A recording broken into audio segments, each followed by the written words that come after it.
entre moi et vous, et aussi toute personne qui a la connaissance du livre pour savoir si moi je suis un messager de Dieu.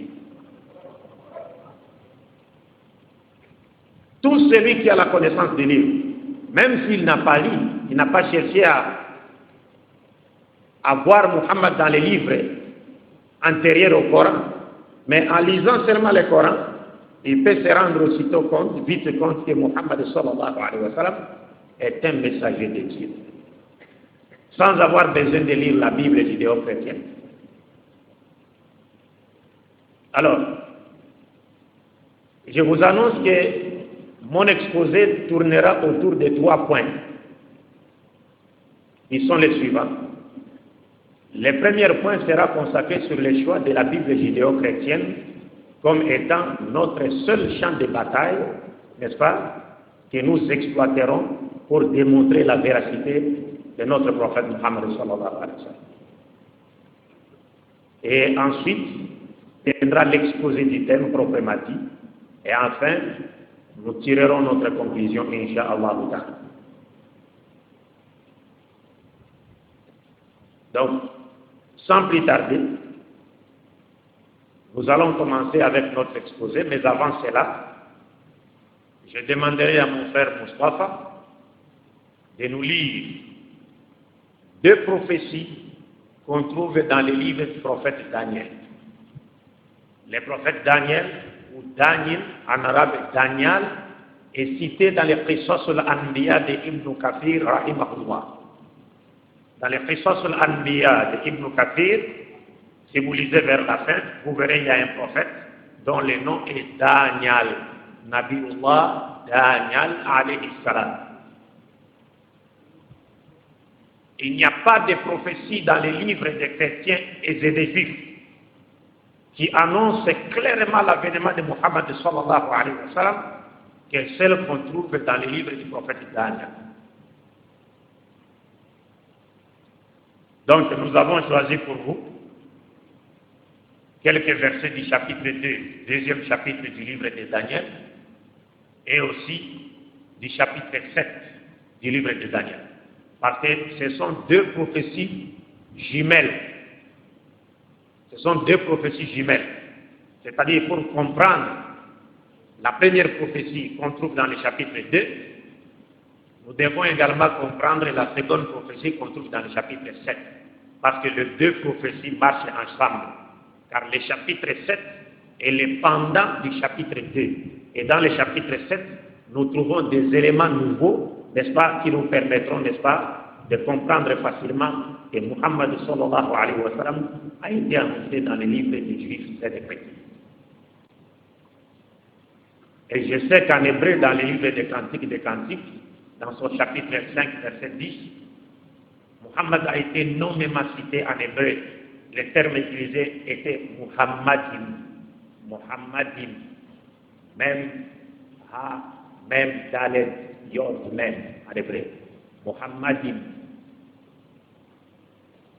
Mais comme le disait mon chef et mon maître Ahmed Didat, rahimahullah, il disait que les chrétiens ont traduit ces noms. Et dans leur traduction, ils ont détourné le lecteur de la Bible, n'est-ce pas, de la prophétie ou la vérité, n'est-ce pas, qui était énoncée dans ces versets de la Bible en hébreu et dans lesquels Muhammad était nommément cité. Mais, bien qu'aujourd'hui, il y a aussi l'évangile de Barnabé, certains d'entre vous en ont entendu parler, l'évangile de Barnabé, mais qui avait été déclaré apocryphe par l'Église catholique romaine. Et c'est là à l'époque du pape Grégoire VII. Mais bien qu'ils ont cherché à cacher la vérité,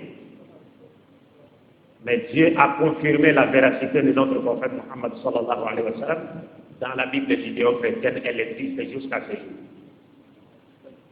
Donc je vous demanderai de bien vouloir suivre attentivement la lecture de ces 2 chapitres de la Bible qui nous sera faite par notre frère Mustafa, et après cela nous passerons, n'est-ce pas, à l'interprétation de ces deux chapitres pour voir comment il nous annonce l'avènement de notre prophète Mohammed sallallahu alayhi wa sallam et aussi la victoire de l'islam sur toute religion inventée par l'esprit de l'homme. Je disais donc que nous allons devoir lire chapitre 2 du livre de Daniel. Chapitre 2 du livre de Daniel à partir du verset 26 et jusqu'à verset 45. Et je me dois aussi de me mettre debout. Ce serait, les caméramans auront de problème, parce que je suis obligé de me mettre debout pour expliquer ces deux prophéties. Parce que ce sont des symbolismes prophétiques qu'on ne peut comprendre qu'avec des illustrations. N'est-ce pas? Ok. Les rois Nabuchodonosor, les rois de Babylone, l'ancien lac, les rois Nabuchodonosor, cette prophétie nous dit, a vu, il a eu un songe. Et le songe était celui d'une statue immense, une grande statue. Il faut me suivre très attentivement. Parce que ce sont des symbolismes prophétiques. C'est une statue, mais en réalité, ce n'est pas une statue. Mais comme le prophète Mohammed sallallahu alayhi wa sallam, lorsqu'il a fait le Mi'raj, il a vu une femme qui portait de l'or, des diamants, et ainsi de suite. Il a demandé à Jibril alayhi wa sallam, qui est cette femme-là? C'est-à-dire, si Jibril ne lui avait pas révélé la véritable identité de cette femme, certains de nos imams avaient dit peut-être non, c'est la femme du prophète qui sera aujourd'hui. Vous comprenez? Pour que cette femme fera partie des épouses du prophète Mohammed sallallahu alayhi wa sallam.